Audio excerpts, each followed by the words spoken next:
నమస్తే, నేను మీ చంద్రశేఖర్ కండవల్లి. ప్రతి 12 ఏళ్లకు ఒక్కసారి జరిగే మహాకుంభమేళకు ఎంతో విశిష్టత ఉంది.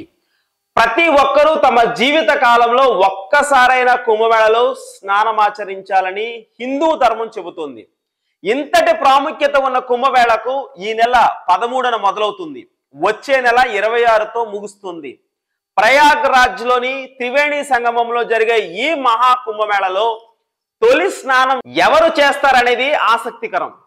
సాధారణంగా ప్రభుత్వపరమైన ఏ వేడుకలు ప్రారంభమైనా ప్రభుత్వాధినేతలు ప్రారంభించడం ఆనవాయితీ. ప్రతి ఏటా నిర్వహించే పుష్కరాలకు ఆయా ప్రాంతాలలో సీఎంలు ప్రారంభించడం, వారే తొలి స్నానం చేయడం ఒక పద్ధతిగా వస్తుంది. ఇదే సమయంలో హిందూ ఆలయాల్లో వేడుకలు నిర్వహించే ఆయా ఆలయ ధర్మకర్తలు తొలి పూజే చేసే అవకాశం దక్కించుకుంటారు.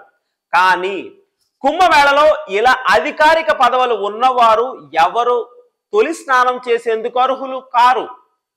ఈ మహాకుంభమేళ ప్రారంభ సూచిక నాగ సాధువులు తొలి స్నానం చేస్తేనే వేడుక మొదలైనట్లు. ప్రయాగ్రాజ్లో జరిగే కుంభమేళ వేడుకలకు ఉత్తరప్రదేశ్ ప్రభుత్వం సుమారు 7,500 కోట్ల ఖర్చు చేస్తుంది. కేంద్రం కూడా ఎన్నో సౌకర్యాలు కల్పిస్తుంది. అయినప్పటికీ ప్రధాని, సీఎం వంటి వారు ప్రారంభ కార్యక్రమంలో నామమాత్రంగానే చెబుతున్నారు.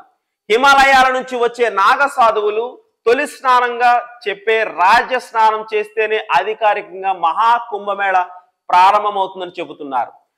నాగ సాధువులను మహాయోధ సాధువులుగా పిలుస్తారు. పురాతన కాలం నుంచి హిందూ మతానికి రక్షకులుగా నిలిచిన నాగ సాధువులు దేవుడి సైన్యంగా చెబుతుంటారు.